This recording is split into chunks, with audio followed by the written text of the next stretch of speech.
কালী পুজোর পবিত্র দিনে সোমবার ভোর থেকেই কালীঘাট মন্দিরে ভক্তদের ঢল নেমেছে। মা কালীকে দর্শন ও পুজো দেওয়ার জন্য শহর তথা জেলার বিভিন্ন প্রান্ত থেকে হাজার হাজার মানুষ আজ সকাল থেকেই মন্দিরে ভিড় জমাচ্ছেন।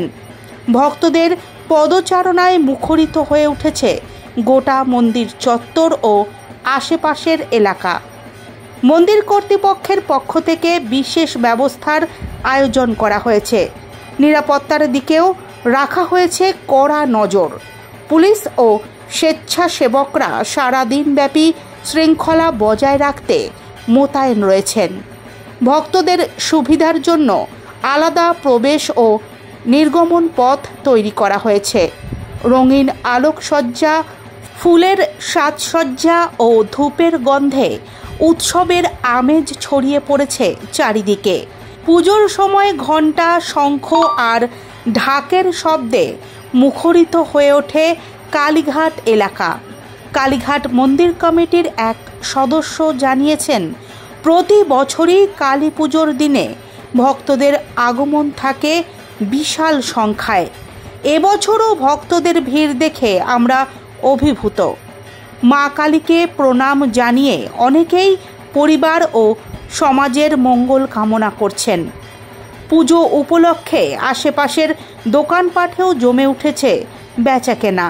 সার্বিকভাবে কালীঘাটে কালী পুজোর উৎসব রঙে রঙিন হয়ে উঠেছে সমগ্র দক্ষিণ কলকাতা।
ছোট ভাই দর্শন করলে